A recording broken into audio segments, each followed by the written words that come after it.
El proceso Odebrecht es un proceso que todo el mundo conoce porque trata de identificar a las personas que supuestamente fueron los receptores de 92 millones de dólares de sobornos pagado y confesado por la empresa al Departamento de Justicia de los Estados Unidos.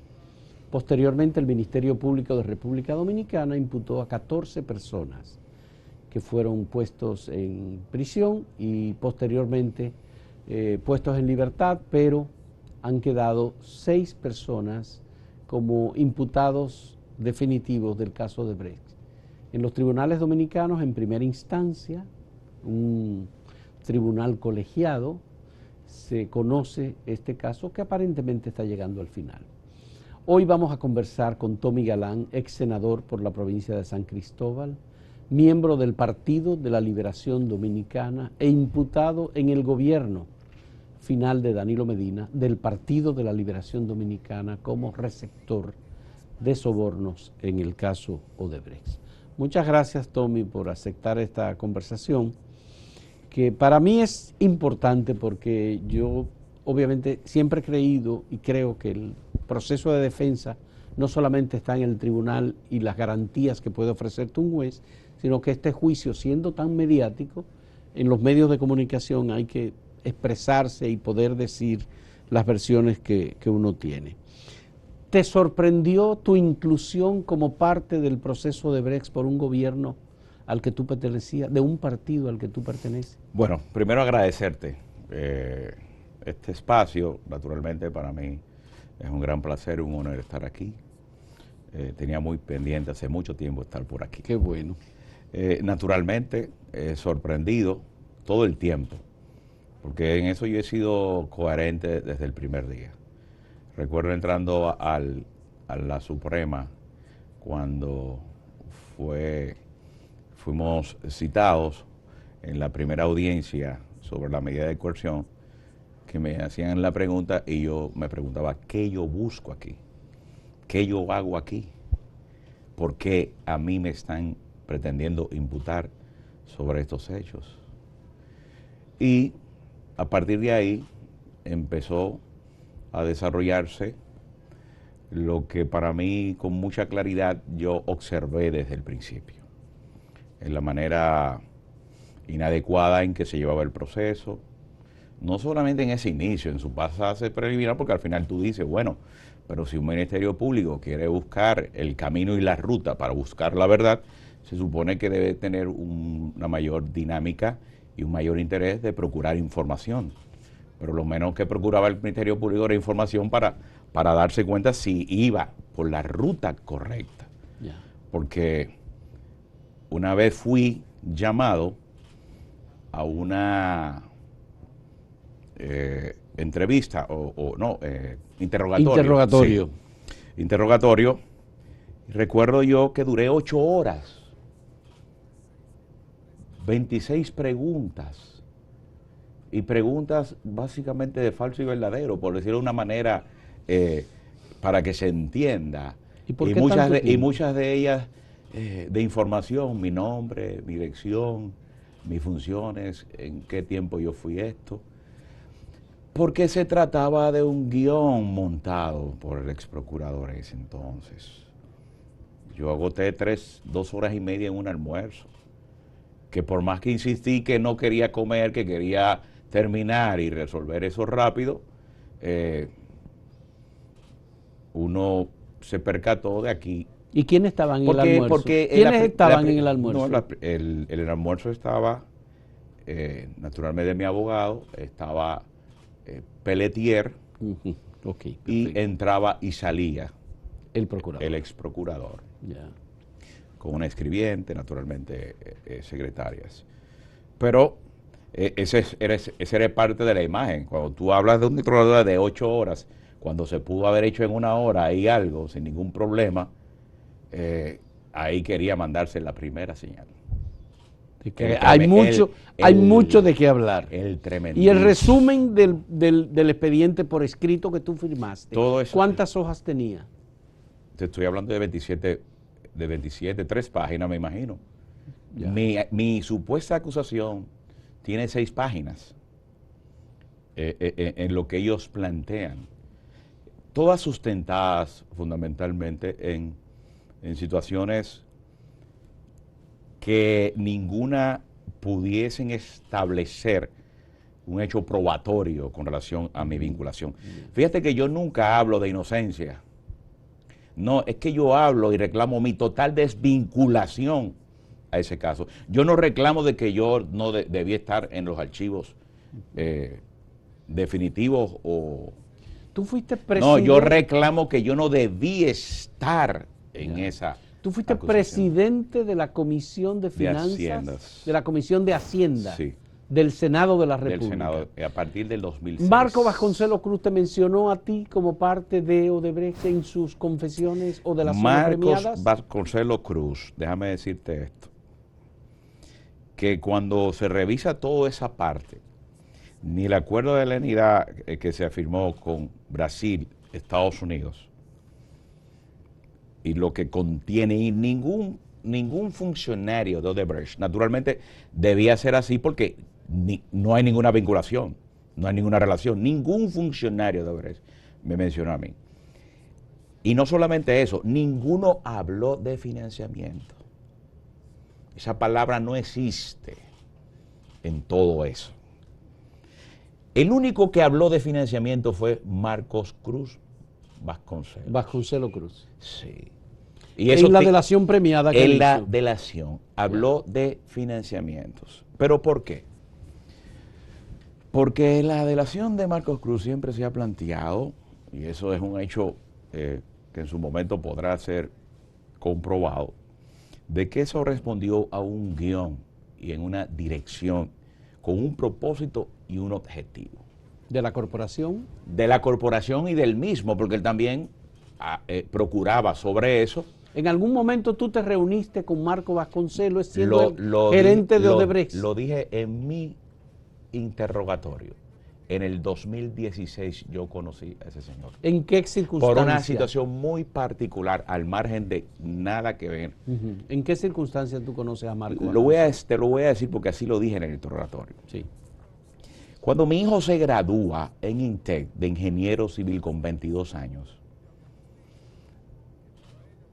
él me pide, y yo también entendí importante de que él pudiera trabajar vinculado a una empresa que tuviese calidad en el aprendizaje, en el conocimiento. Porque era innegable que aparte de todo lo que pudo haber sido después de este proceso que salió a relucir en diciembre de 2016, que Odebrecht como modelo de empresa, sí, y él como joven, graduado con honores, y básicamente yo para el corredor Duarte ahí en la capital cerca. Cuando yo me acerco, porque en un momento se lo pedí a mi amigo Bichara, pero Bichara...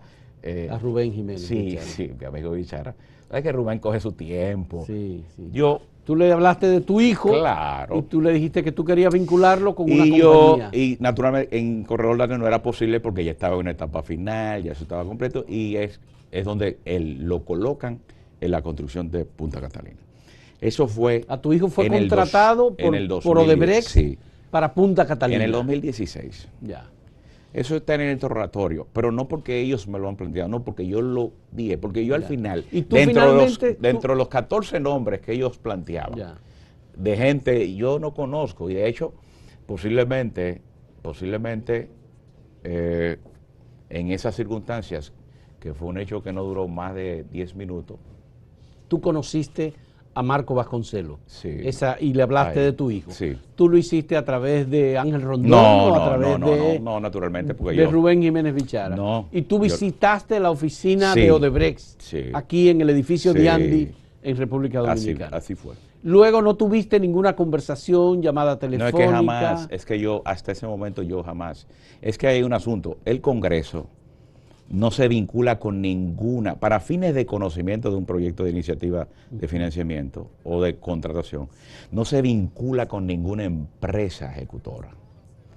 Pero no Odebrecht, porque yo no fue simplemente, la Comisión de Hacienda conoció simplemente 12 o 15 contratos de financiamiento o de contratación de obras de esos casos.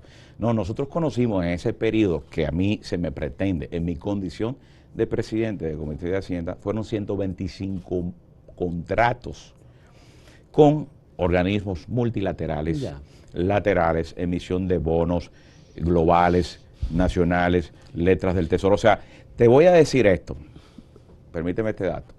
Nosotros conocimos 125 contratos durante un periodo donde el Senado aprobó un monto de 37.600 millones de dólares como soporte presupuestario para ejecuciones de obras, siempre con el voto favorable. No hay un contrato que no se haya aprobado en el Congreso. Y fue curioso en estos días porque fue Dionis Sánchez al tribunal en condición de testigo a descargo y planteaba que él hizo y pidió una información a través de la Secretaría y señaló que el único contrato de financiamiento que el Congreso no aprobó en la historia del 78 para acá fue lo concerniente a la presa de Madrigal.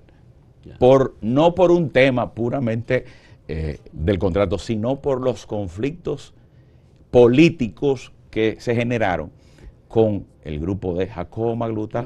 Eso es histórico conocido. Exactamente. Fue la única razón. Sí, pero Tommy, el único tú motivo. tenías una muy buena imagen de Odebrecht en el momento en que tú decides buscarle un trabajo o ayudar a tu hijo a obtener un trabajo en el área en la que mi hijo se especializó. Mi hijo, después de eso, trabajó, creo que alrededor de 2 años, y luego salió para Miami a continuar parte de sus estudios. Porque ahí también le tocó hacer una maestría. ¿Tú no tenías ninguna información de que Odebrecht era una empresa que se valía de...? Es que eso solamente surge en el diciembre del 2016, cuando a través de los medios de comunicación se anunció el hecho que ya con relación a los Estados Unidos.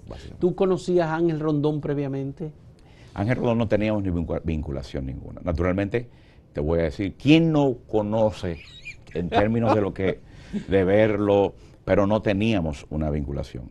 A veces, así mismo lo decía, coincidíamos en el mirador, donde yo corría, caminaba, pero a nivel de saludos y cuestiones así. ¿Nunca te apoyó políticamente en una campaña? ¿No te donó fondos? Los fondos que yo recibí como campañas lo hacía de manera directa a través del partido. Y por iniciativas propias en términos de actividades que son muy comunes con relación a, en el caso nuestro, degustaciones, cenas, ese tipo de cosas. Y se manejaba así. ¿Qué papel pudo tener la acusación que se te hizo en el caso de Odebrecht en el proceso electoral en el que tú participaste y finalmente perdiste tu posición de senador? En términos de resultados. No, mira, es increíble. Yo lo digo porque si alguien me puede conocer muy bien es mi provincia. Sobre todo el municipio cabecero, San Cristóbal es muy grande. Sí. Son 8 municipios, 1.250 kilómetros cuadrados, y somos en ese entonces, bueno, el último censo nos da casi 600.000 habitantes. Ahora debemos ser mucho más. Sobre todo porque San Cristóbal recibe casi el 10% del movimiento migratorio a nivel nacional por su proximidad a Santo Domingo, por el tema de trabajos y facilidad de vida y costo de vida. En las encuestas que uno realizaba, ese elemento no era no ni aparecía, siquiera. No aparecía. ¿Por qué? Porque es que la gente me vio en San Cristóbal desde que yo tenía 8 años, que llegué a San Cristóbal.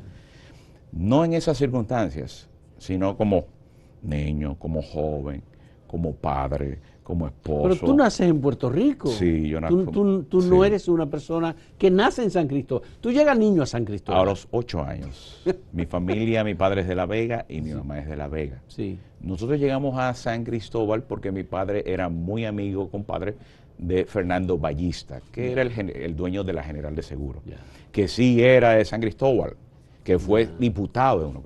Y cuando se conocieron en Puerto Rico, esa relación de amistad influyó para ver a San Cristóbal, mi padre, como un punto de partida, porque siempre tuvo la visión. Trabajó 12 años en Puerto Rico y luego inició una etapa empresarial y comerciante en San Cristóbal, y en eso tuvo que ver mucho Fernando Ballester cuando llegamos a San Cristóbal, sobre todo porque mi padre buscaba una educación de calidad y de excelencia, y sobre todo gratuita, con el Instituto Politécnico El Loyola. Instituto Politécnico Loyola. Todos nosotros pasamos por allá, por ahí, nos sí, educamos, claro. y ahí comenzó una historia que hasta el día de hoy estamos vinculados, porque como familia seguimos de alguna manera. Es decir, que lo que te acusaron finalmente dentro de tu propio partido y en el gobierno al que tú pertenecías, no calcularon el efecto político que pudo haber Cuando tenido. te decía del efecto, no, mira, yo te voy a decir esto. El PLD, y le pasó a muchos senadores, y lo decía yo en un programa que me preguntaban antes, nosotros no estamos compitiendo con el candidato a senador tal. Yo no estoy compitiendo con Franklin Rodríguez. Yo estoy compitiendo con un sentimiento que se generó en la sociedad después del suceso de febrero, en la que eso creó una situación que colocó al PLD, compartida naturalmente con todo lo que fue la pandemia, una serie de circunstancias, sobre ese sentimiento social. Era nuestra real competencia. Y cuando se unen todos los planetas y se alinean, naturalmente, eso generó un resultado de ese tipo. Pero jamás, hasta, te voy a decir el número de la encuesta, los números de la encuesta que yo tenía antes de el 16 de febrero. Yo salía con un 58, y el candidato de los aliados y el PRM y todo eso salía con un 23. 30 días después, cuando pasa el proceso de febrero, yo salía ganando.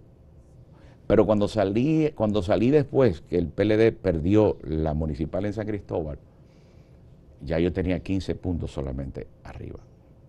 Eso ya comenzó a dar una señal. 30 días después yo encuesté también, y yo tenía 5 puntos en una y salía con 5 puntos en otra abajo. Y naturalmente 30 días después en ese proceso generó esa situación, pero jamás... y mira, pero y si una de las cosas que tu familia, y si una de las cosas, tus hijos, tu esposa, ¿en qué momento te dicen, pero ven acá, es tu propio partido que te está acusando? Mira, tú dices que no tiene base, que están reuniendo información financiera tuya, de tu hermano, están reuniendo los bienes familiares y lo están poniendo como parte de lo que tú te has robado. Mira, mi familia... ¿Qué tú le respondes a tu familia? Para eso debo decírtelo primero. Cuando acontece todo esto, yo reúno a mi familia y hablo con mis padres, pero yo hablo con mis hijos. Entre ellos un niño que en ese momento tenía 8 años, otro tenía 16 años y el mayor que ya tenía 22 años. Y yo les hablo, mi esposa y todo mi entorno, y le expliqué circunstancias en las que a veces uno en la política o en la vida, porque yo a nadie le desearía, pero cualquiera pudiera ser víctima de una acción, sobre todo irresponsable, desde la ex procurador de la República. Yo no cargo a mi partido, yo cargo al ex procurador, porque aquí hay cosas que no son propias del proceso. Sí, ¿tú consideras pero hay cosas que gravitaron? Que Jean Alain actuó independientemente, sin una orientación del presidente. Jean Alain llegó a contaminar su rol y su objetividad frente a ese tema, inducido fundamentalmente con la absurda idea de catapultar un proyecto presidencial alrededor de él. Suyo. De él, sí. Él se emborrachó. Él en un momento pensó y sobre esa base empezó a contaminar el rol que debió asumir él como procurador. Y yo te puedo decir, ¿por qué yo estoy aquí todavía? Por la voluntad de Jean Alain, sencillamente. Y no de Danilo. Y por la voluntad de Jean Alain y su atropello en su afán de él procurar lo que jamás iba a poder demostrar y procurar sobre ese expediente que es un mamotreto. Cuando yo dije, el día en que se anunció al país la acusación en la que yo sorprendentemente salí dentro de los acusados, yo decía y declaré solamente, eso lo hace el procurador con el único interés de procurar una jurisdicción privilegiada. La gente a veces no entiende eso, porque aquí hay tecnicismo y naturalmente este es un tema que tú lo puedes decir y la gente no lo entiende. La jurisdicción privilegiada para el conjunto, pero estaba Julio César Valentín. Sí, cuando claro, solo tres. Estaba Rudy González. Solo tres. Ajá. Podíamos mantener esa condición. Y Alfredo Pacheco. Julio César Valentín, Pacheco y yo. ¿Y tú? Rudy no era diputado. Ya Rudy había salido. Había salido de diputado, sí. Esos tres. ¿Qué sucede?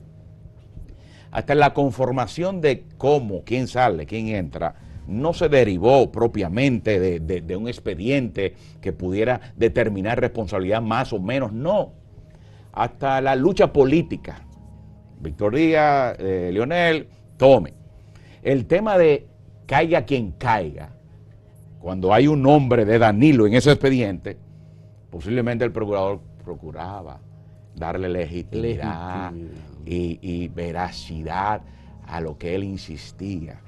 ¿Por qué yo y no Pacheco? Bueno, también ahí hay un tema, porque todos los del PLD, no esto. ¿Por qué Valentín y yo? Bueno, hay razones porque naturalmente yo no era miembro del comité político en ese momento. Todo giraba porque a veces la gente, hay cosas que están detrás del telón y no ve. Entonces, jurisdicción privilegiada. ¿Y qué tiene que ver? No era para el grupo, sí, era porque yo jalaba a todo el mundo. A todo el mundo, ciertamente. ¿Qué se procuraba? Bueno, celeridad, control e injerencia. Porque la ignorancia es atrevida. Vamos a hacer una primera pausa en este diálogo con Tommy Galán, ex senador encartado en el proceso Odebrecht de República Dominicana. En un momento retornamos.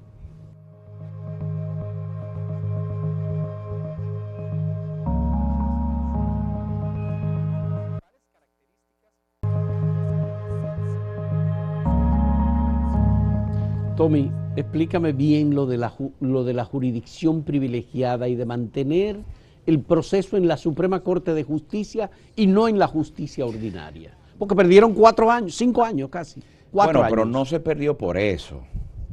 Porque en el mismo proceso preliminar en los juzgados ordinarios, igualmente iba a tener su largo tiempo de discusión y análisis. Cuando yo hablo de jurisdicción privilegiada, porque el ex procurador quería garantizar celeridad, credibilidad control y injerencia. Porque la única manera, por eso yo decía que la ignorancia es atrevida, porque yo no parto desde la posición del Supremo, de la Suprema, de lo que pueda, yo parto de lo que pueda en un accionar de un ex procurador que quedó evidenciado ante el país, porque debemos recordar que fue el individuo que capaz de mostrar una carta en el Consejo de la Magistratura diciendo que era de una ciudadana preocupada que se la envió en contra de la Miriam Germán, la magistrada Miriam Germán, en ese momento, que la misma descripción de esa carta y el relato de todo paso a paso, esa carta debía costar más de $1 millón. Dar seguimiento de inteligencia y pagar ese servicio de lo que significaba caerle atrás a doña Miriam. Y mira, ¿tú sabes el por qué? Intervenirle al porque teléfono un ilegalmente. investigador no es lo mismo que le diga, mira, investígame a fulanito, ¿no? A una magistrada. Hoy, ¿tú sabes las consecuencias que se puede derivar frente a un investigador caerle atrás a una magistrada? Entonces, ¿qué sucede? Ese es el individuo capaz de construir falsamente lo que él hizo como un argumento para pretender descalificar.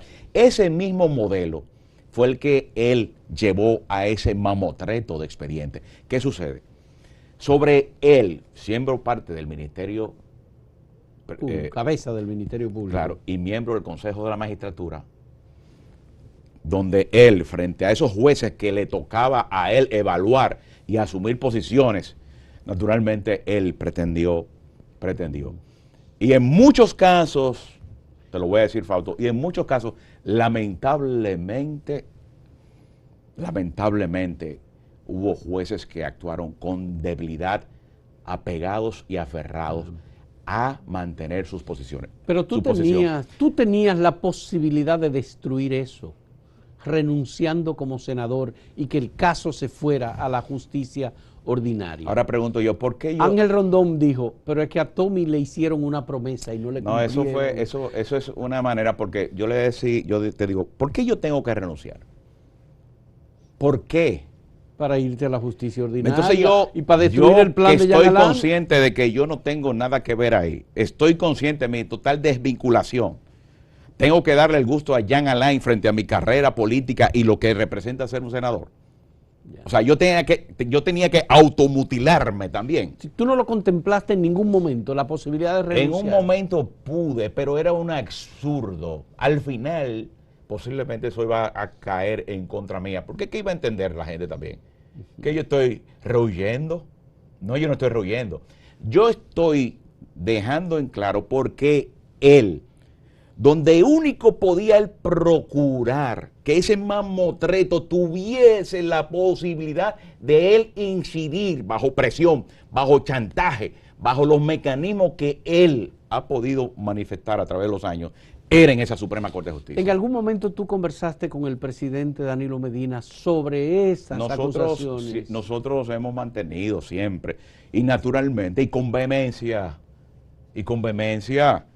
porque yo te voy a decir, Fausto, esto, es que yo no he tenido miedo nunca, yo he tenido indignación, porque mira que yo te digo, yo no digo nunca y evito, inocente, no es que yo lo que planteo es total desvinculación, porque nada de lo que se ha planteado puede sustentarse. Pero a mí lo que me sorprende es que tú eres el único senador que quedó en ese expediente como el único que recibió fondos de Odebrecht.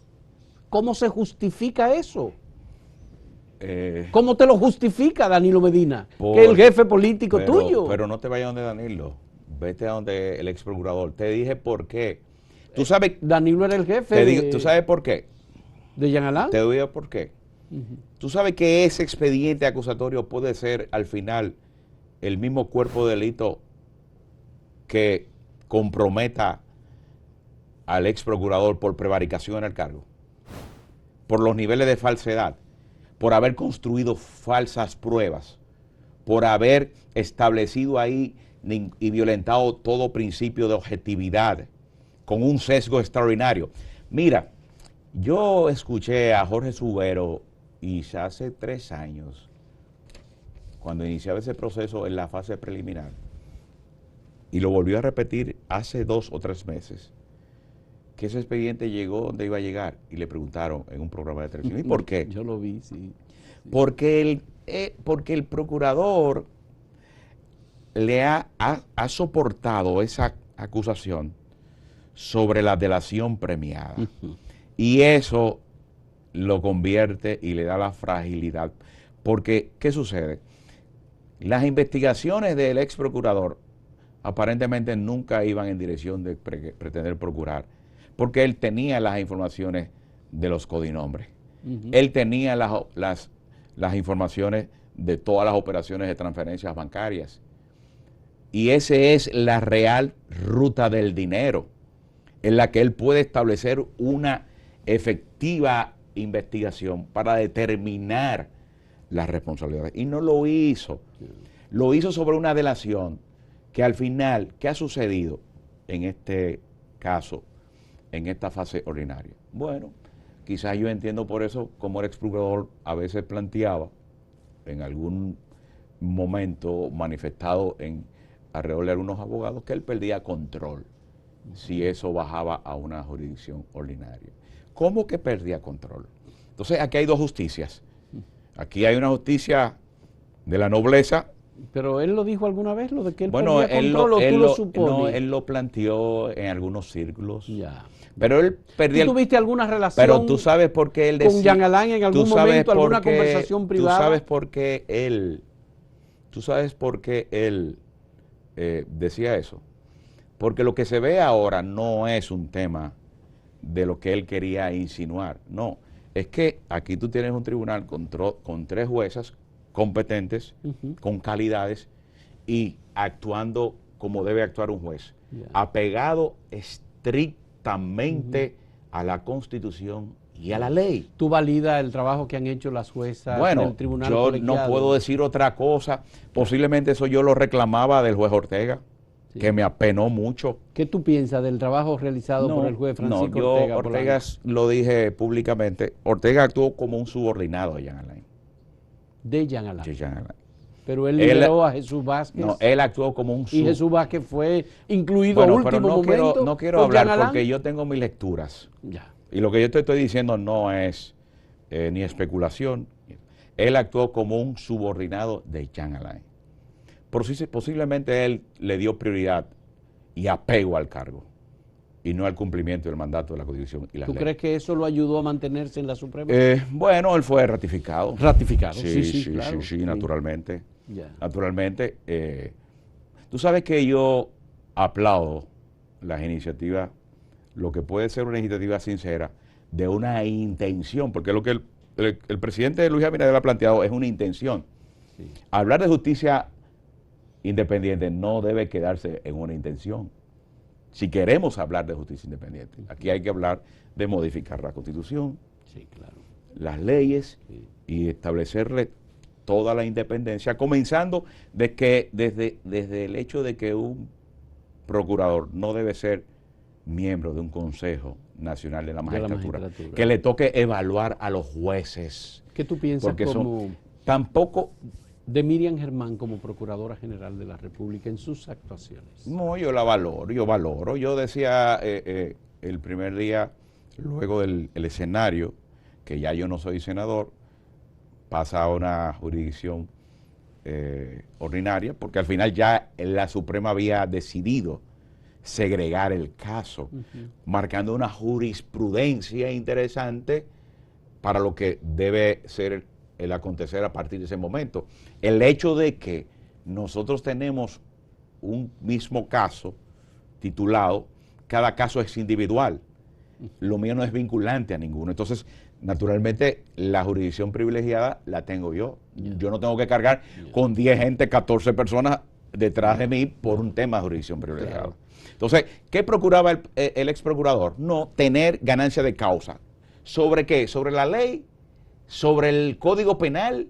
¿Sobre la tipificación? No, sobre el chantaje, la presión y la manipulación que él ejercía frente a algunos organismos del Estado. Entonces, ¿por qué?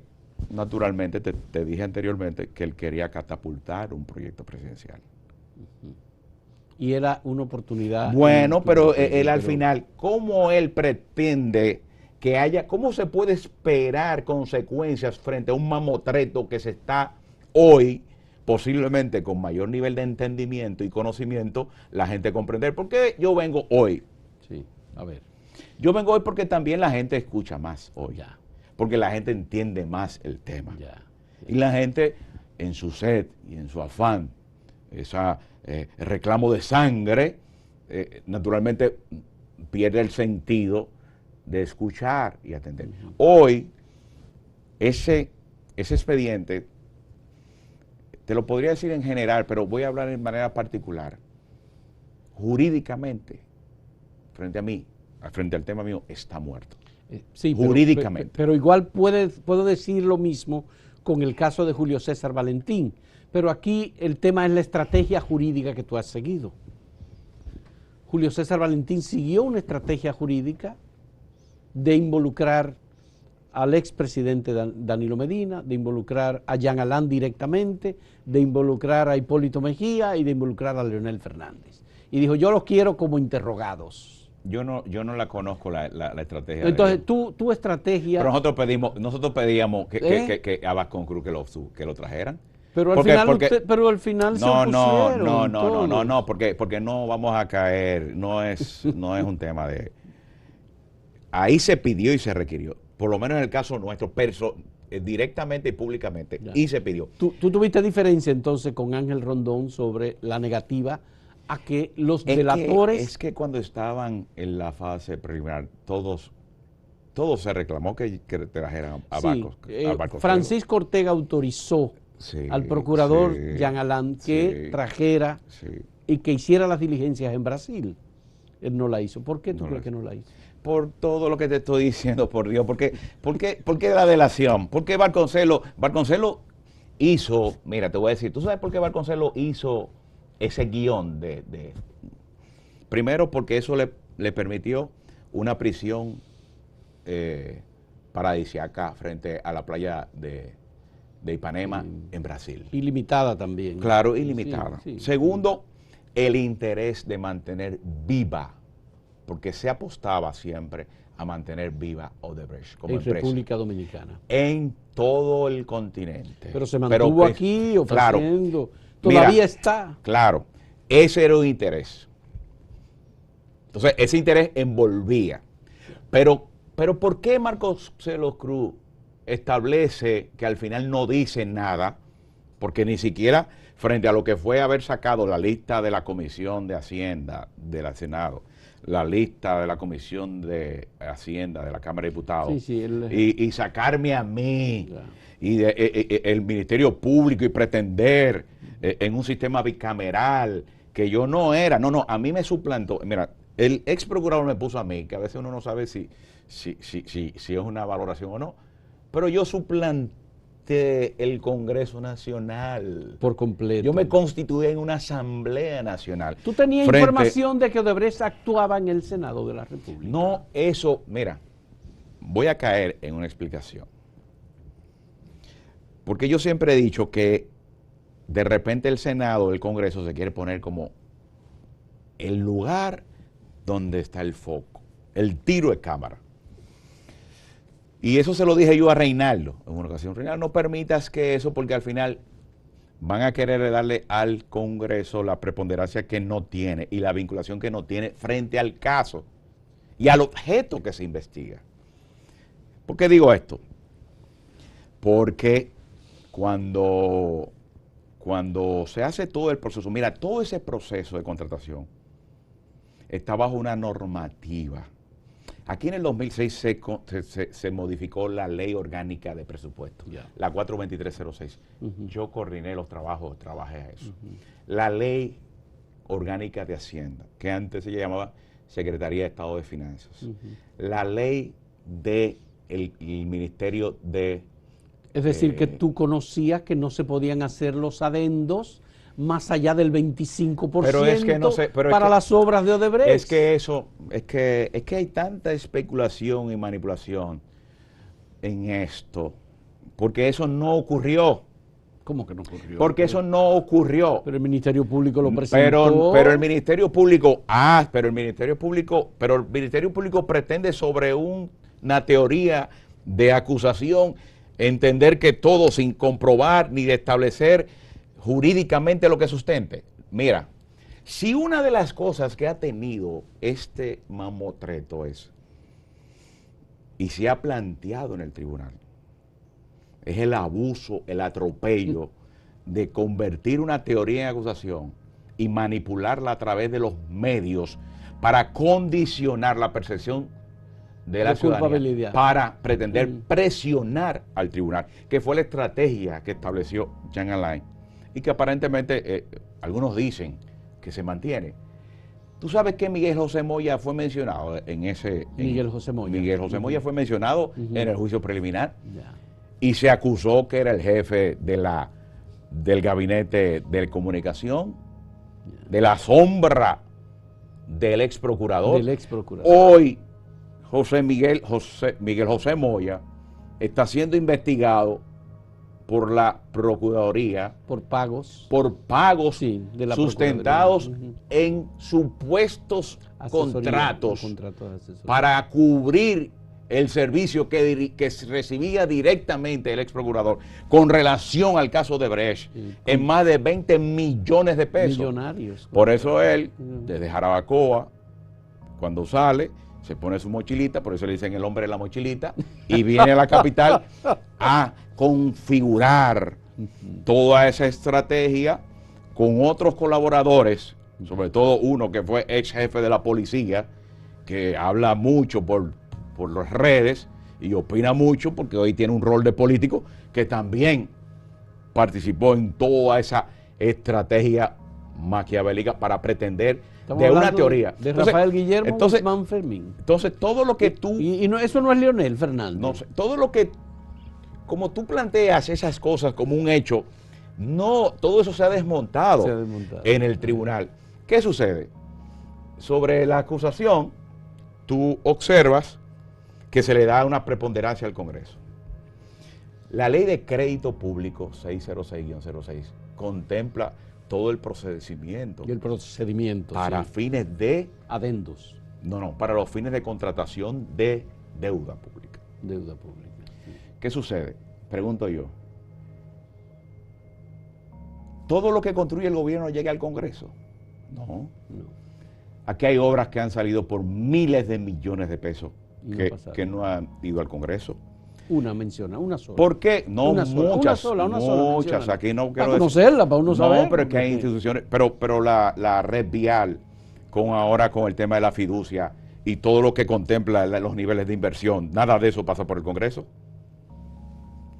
Y no pasó previamente. Entonces, una alianza público-privada. Porque están sustentadas. ¿Por qué va al Congreso un contrato? ¿Es por un asunto vinculante con el contratista? No. Al Congreso va. Te voy a decir por qué va. Porque los contratos regularmente tienen exenciones impositivas. Si el gobierno o el Estado se está despojando de un bien frente a una obra que es del interés del gobierno hacerla, y la gente dirá, ¿y por qué le tumba los impuestos? Ese privilegio. No es un privilegio. Si esa obra es del gobierno y el gobierno a través de establecer esas exenciones le baja el monto de inversión total, los ingenieros ganan en función del monto. Por lo tanto, el gobierno lo que está generando es un ahorro porque al final eso entra de alguna manera al gobierno otra vez. Entonces, ¿qué sucede?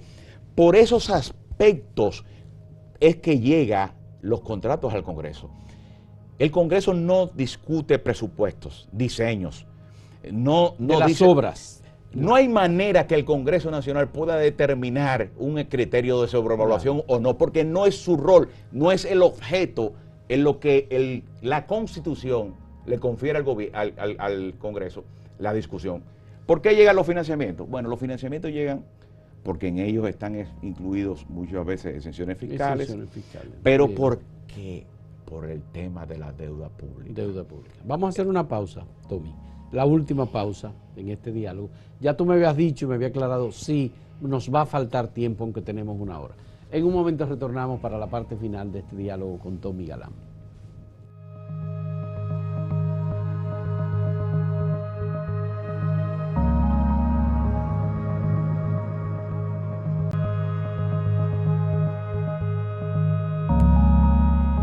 Entiendo, Tommy, todo el proceso que me ha estado explicando sobre el rol del Congreso, el crédito público, la exención impositiva. 2 minutos para terminarte esa idea. Y creo que Odebrecht es una compañía que estudió todo eso y lo manejó. Y creo que Ángel Rondón tenía un rol mira, es lo importante. Es lo que uno asume. Sí. Ahora bien, te voy a decir esto.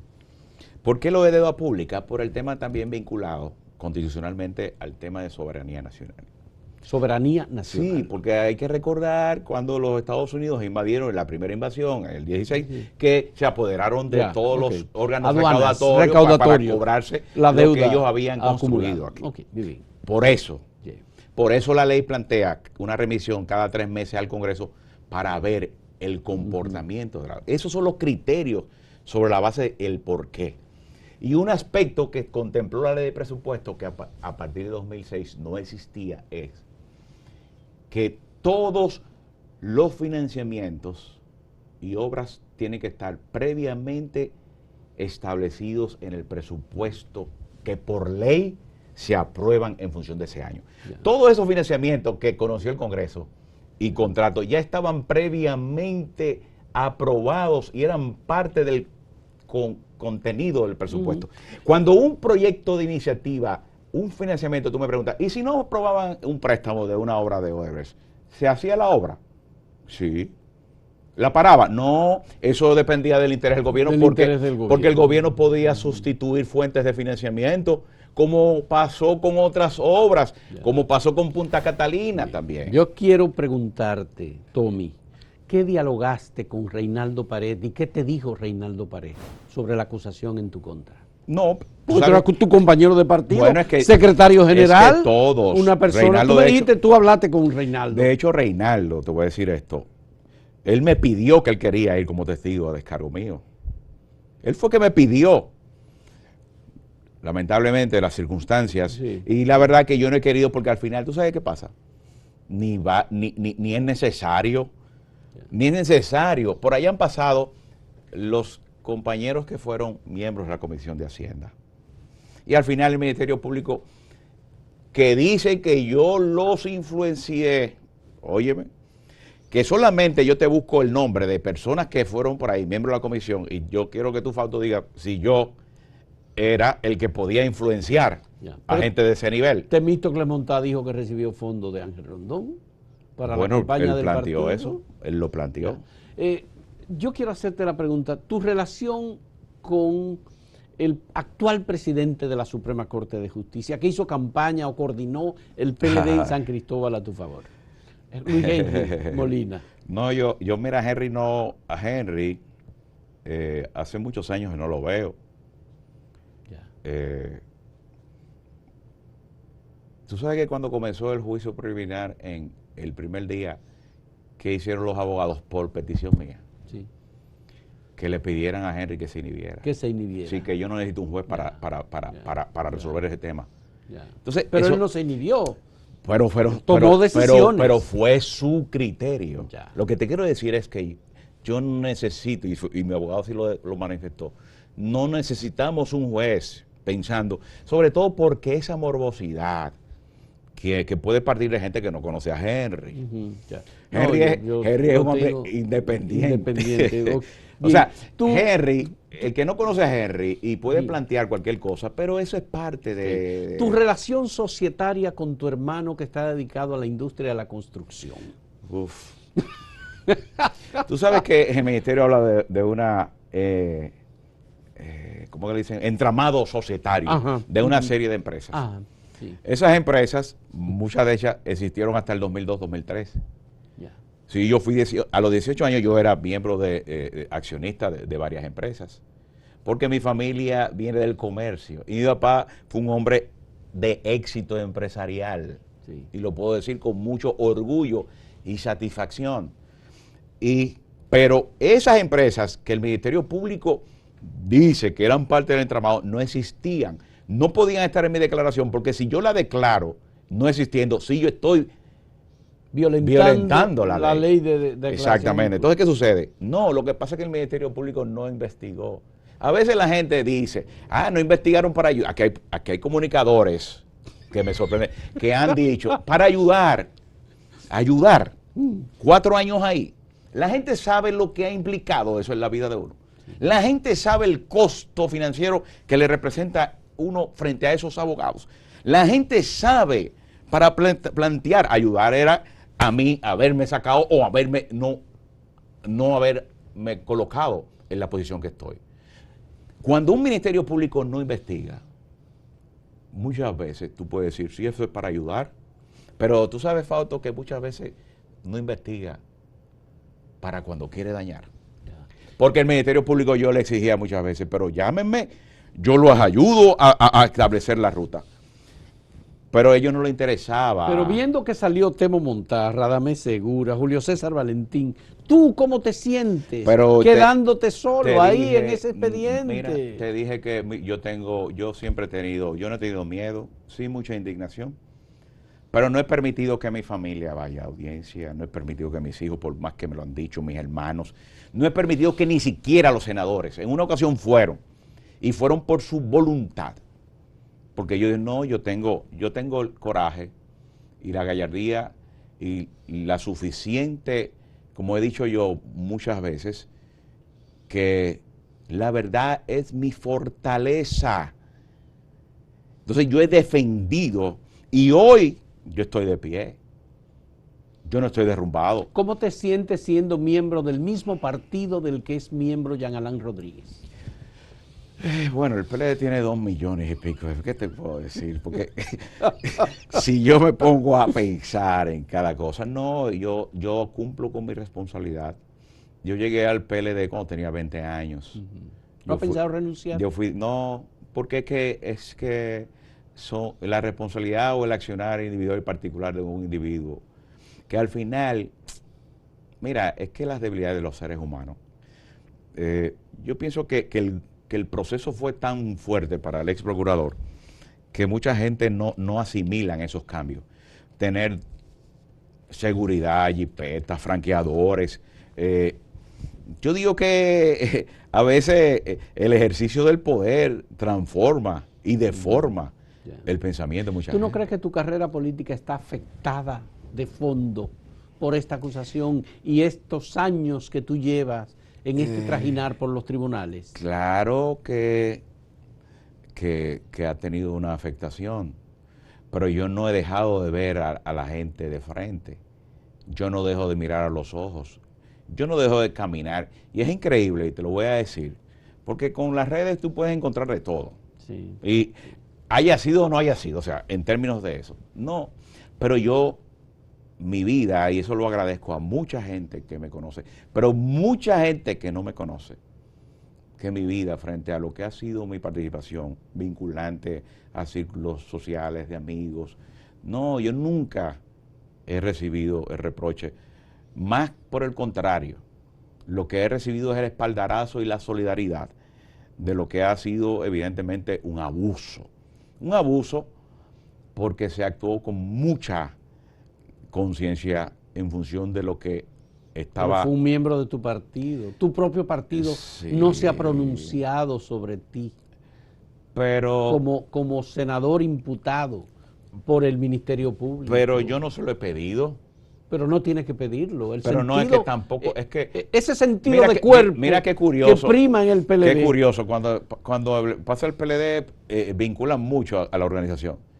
Pero cuando ocurren los hechos ahí, dice el presidente de la República actual, Luis Abinader, no, que las responsabilidades son individuales y que cada quien eso no tiene que ver con nosotros, el gobierno. Entonces yo digo algo, no, yo soy directo. Yo no tengo que, yo soy directo frente al ex procurador. Yo estoy consciente y él está consciente de todo lo que hizo y lo que falseó con tal de sostenerme en esa acusación. Inexplicablemente. Mañana yo digo un día a la vez.